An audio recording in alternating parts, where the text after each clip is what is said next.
But I want to ask you one question. If I had some nuts hanging on the wall, what would I have, honey? I said, darling, you'd have some walnuts. She said, well, Daddy, if I had some nuts on my chest, would those be chestnuts? I said, hell yeah. She said, well, Daddy, if I had nuts under my chin, would those be chin nuts? I said, hell no, then you'd have a dick in your mouth. Okay. Back to business, man. What the fuck was I about to talk about? Enzyme inhibitors. Told y'all I was gonna do a little video on that, man. I'm not gonna go into too much. I'm gonna give y'all a little bit of info. Because if you really want to know, you'll look this shit up yourself. Like I told y'all earlier, I gave y'all the words enzyme inhibitors. Told you to look it up. If you ain't want to wait for me, hey, if you wanted to wait, cool. Here it is. But I'm just gonna read a little shit out of the pardon us, Rita Romano's book, Dining in the Raw. Told y'all about this one a long time ago.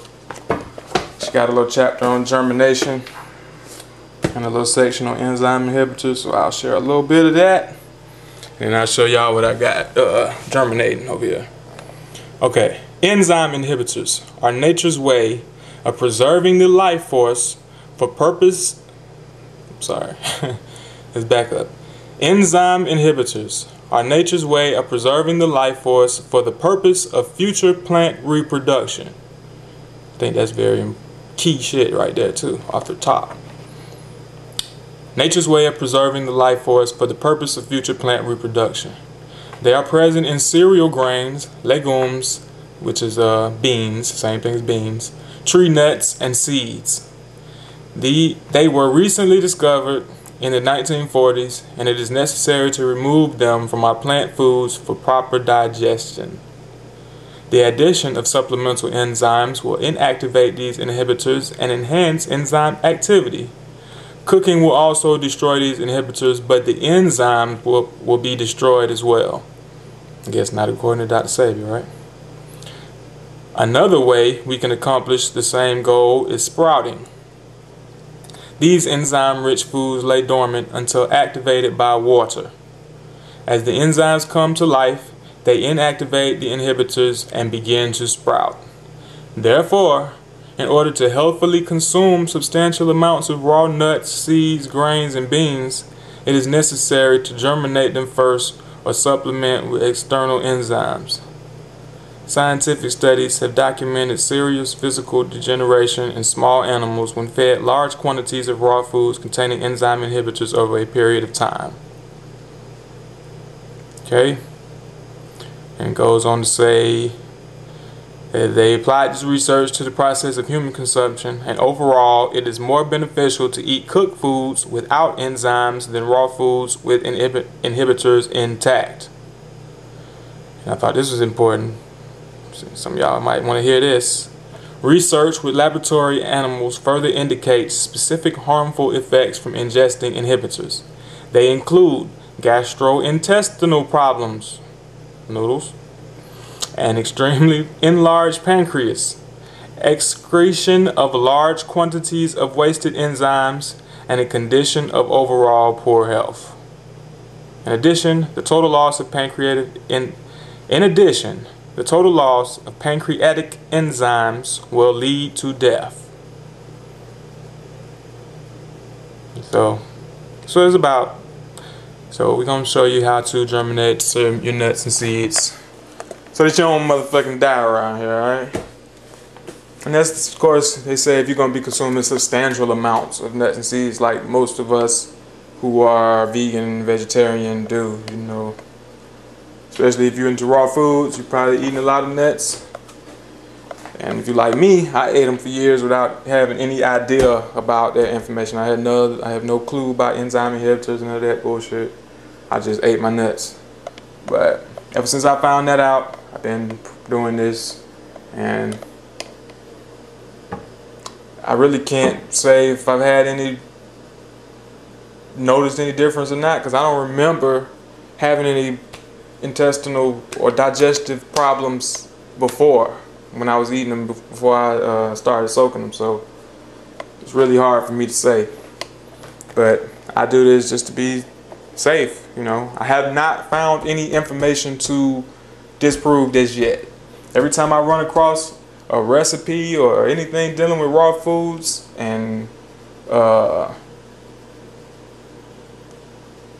just veganism, or people who eat a lot of nuts and seeds, they always say soak them first.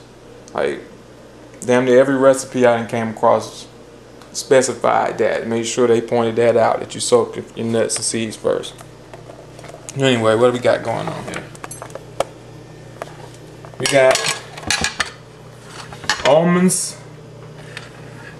walnuts, pumpkin seeds, and I got some oats in there, some oat groats. And I'm gonna do some flax seeds too in a minute. They don't take as long to sprout. Well, to soak for what I'm trying to do. I'm gonna make me some some raw granola. That's my plan. But yeah, so I had these soaking. They'll soak for, I think it's 10 to 12 hours for nuts, and seeds is more like 6 to 8 hours for most seeds. Sesame seeds might take a little less time, like 4 to 6 hours. But most nuts, and remember almonds are a seed as well, so 6 to 8 hours for them. Nuts, 10 to 12, and oats, I think it was about 6 to 8 hours. I'm not sure about that, but no more than 8 hours. I'm pretty sure that's all it would take. And if you were gonna sprout them, nuts don't take but a day to sprout. Most nuts and seeds, 2 days tops to sprout them.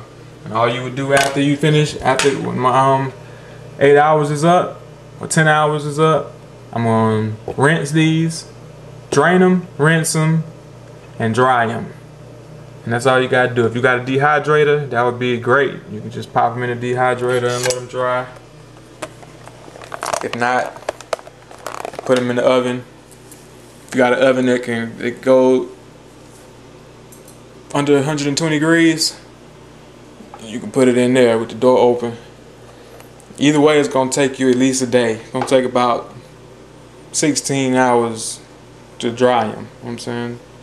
So you might as well be plan ahead. Is how you do it. When you get, as soon as you buy them, go on and get them sprouted if you know you want to have them the next day or the day after that. Or if you're trying to make some kind of recipe, you're going to have to plan a couple of days ahead. With anything you're trying to sprout, nuts just so happen not to take but a day to sprout. But everything else is going to be a minimum of 2 days. So 2 to 4 days you can be looking at when you sprout and shit. So yeah, and when you dry them, if you could sun dry them. I don't recommend air drying them because they don't usually dry fast enough, and you don't want them to mold. Like the almonds will start to mold and shit. All that's important because they soaking up this water. And when you put them in the jar, you got to make sure you put enough water in here so that they don't absorb all the water. You got to always put a little, like if I probably had this much, I probably started with this much in the jar and then put that much water so it could soak it up. Well, it looked like that's how much water I had. I got a line already, so it absorbs a lot of the water. So that's all you got to be aware of. Better to have too much than too little. And I think that's about it. Might seem like a lot to do just to enjoy you some nuts, but if it's gonna mean you're gonna prevent some health problems, some digestive issues, then it should be worth it, right? Plus you're increasing the health benefits or the nutritional value of your food when you sprout it. You know what I'm saying? Off the rip, anything you sprout. If it was good for you before you sprout it, it's better after, no doubt. So that's it, man. I think that.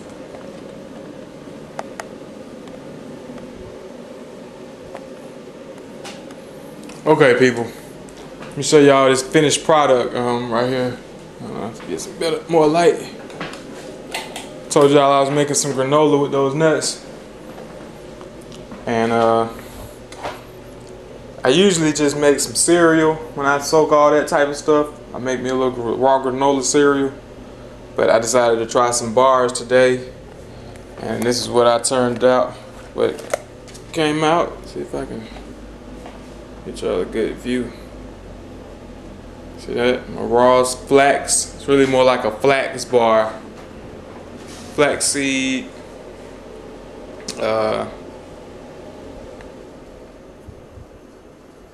Pumpkin seed, almond, dates, oat groats, and everything been soaked and sprouted. And I use some agave, dates and agave to sweeten it. And that's all it is. That's it. Got some big bars. They're kind of thin. Could have made them a little thicker, but they really came out pretty good. That's a winner right there for the kids, man. And I just I made them on this. Just put them in a pan. I would have preferably had some wax paper. If you got some wax paper, that'll be better, so it'll come right off. These ended up sticking to this foil. I should have put some coconut flakes down there. If you got some dried coconut, you can roll them in some dried coconut flakes, and then put them on your paper, on some foil or whatever you're gonna use, and it won't stick. So I had a little problem with them sticking because of that foil. I forgot to put my coconuts on there. But I was able to peel most of it off pretty easily, fruit roll-up style. So that's, you know, good idea for the kids, man. Either that, or you can spread that shit out just in one layer, a little thicker layer than that though, and make your cereal. And just after it's dried out, you break it up into little chunks, and you already got your granola, raw granola. As long as you put it in the oven under 120 degrees, then you should be good. You got a dehydrator, and slip it in there, and you are already good to go. But that's the recipe. Same way you make flaxseed crackers. That's how I made it. Anybody know about flax seeds? If you soak flax seeds, they become real gelatinous. Real, yeah, get a thick jelly like to them. That's the only way I can describe them. Gelatinous. So if you wanted to make some flaxseed crackers, all you have to do is add some brags and some herbs of your choice. And you just make a thin layer on the wax paper, pop them in the dehydrator or the oven, and in about a day, 16 hours or so, you got crackers, depending on how crispy you want them. Having me a little apple juice, man. Apple kiwi vinegar aid. With some ginger too. I ain't had no lemon, so I threw some vinegar in there. Apple cider vinegar.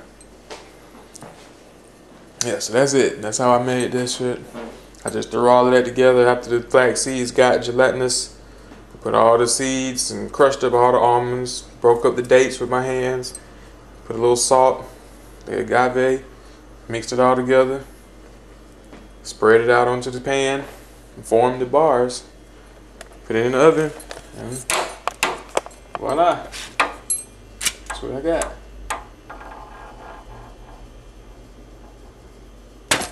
So they're pretty good. Me and the Emperor's been enjoying those. But there you go, man. Just some ideas, some things you can do with Deez Nutz. Alright, be healthy, peace.